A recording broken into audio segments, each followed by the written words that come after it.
Assalamualaikum warahmatullahi wabarakatuh. Perkenalkan, nama saya Hafidi dari Sumeneb, Madura. Kelas A21. Pada kesempatan kali ini, kami akan mereview sebuah makalah yang berjudul Sejarah Kerajaan Cirebon Masa Pra-Islam yang didoseni oleh Bapak Heru Prayoga MPD.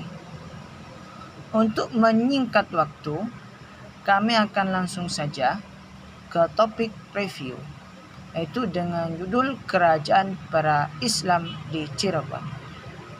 Cirebon merupakan salah satu kota simpul tengah yang menghubungkan beberapa kota besar di Pulau Jawa, khususnya wilayah Jawa Barat bagian timur laut. Cirebon menjadi kota yang menarik perhatian banyak peminat untuk dikaji. Hal ini disebabkan karena Cirebon memiliki mata rantai sejarah yang sangat panjang apabila dilihat dari sisi historis, politik, ekonomi, sosial, dan kultural. Hal ini kemudian menjadi bagian penting dari proses panjang sejarah kerajaan Islam di Indonesia. Kerajaan Cirebon Larang merupakan sebuah kerajaan pra-Islam di wilayah Cirebon sekarang yang berada di bawah kekuasaan kerajaan Pajajaran. Pada awal pembentukannya hanya berstatus sebagai Pakuan dan Mandala Muara Jati. Daerah ini dibuka oleh Raden Walang Sungsang, Pangeran Cakrabuan, setelah beliau meminta izin pada Ki Gedeng Tapa, seorang penguasa Singapura. Setelah membentuk tempat pemukiman, akhirnya secara administratif Cirebon Larang terpisah dengan Singapura. Lokasi Cirebon Larang awalnya kawasan hutan di wilayah Cirebon pesisir yang disebut daerah Tegal Alang-alang atau Lemah Wungku. Kemudian Raden Walang Sungsang dibantu oleh 52 orang penduduk untuk membuka tempat pemukiman pada tahun 1445 Masehi.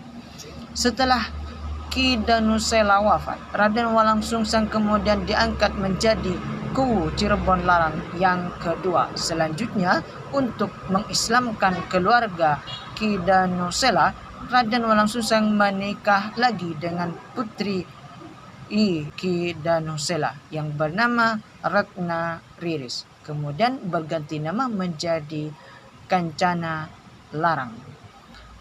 Dari pernikahan ini, Raden Walang Sungsang dikaruniai seorang putra yang bernama Pangeran Cirebon. Setelah Ki Gedeng Tapa meninggal dunia, Raden Walang Sungsang kemudian meneruskan tugas untuk mengatur pelabuhan Muara Jati dan menyatukan wilayah kerajaan Singapura dengan wilayah Pakuan Cirebon Larang dalam satu kekuasaan.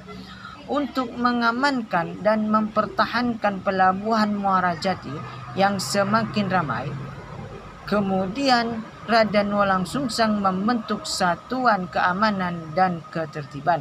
Pengelolaan secara otonomi semakin membuat situasi pelabuhan makin ramai dan pemasukan pendapatan ke kerajaan Pajajaran semakin besar.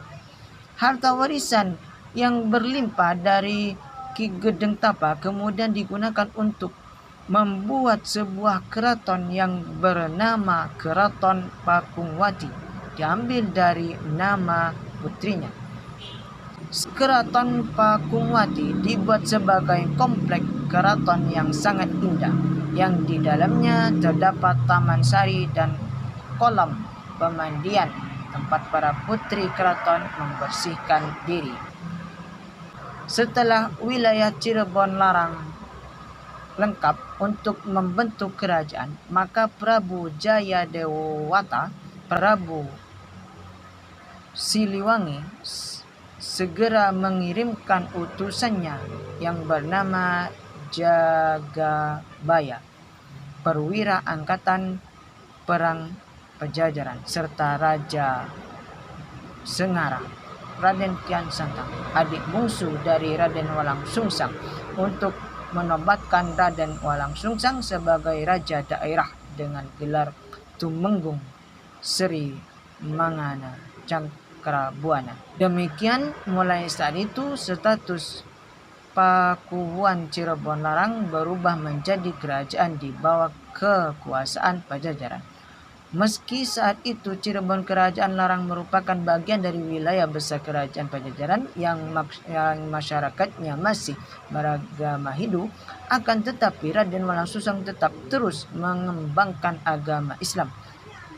Apa yang dilakukan Raden Walang Sungsang tidak mendapat hambatan dari Pajajaran, karena dalam bekerja di pemerintahan Raden Walang Sungsang tidak pernah mengecewakan Pajajaran. Raden Walang Sungsang pada waktu itu menjadi satu-satunya pejabat tinggi setingkat raja dari kerajaan Pajajaran yang beragama Islam.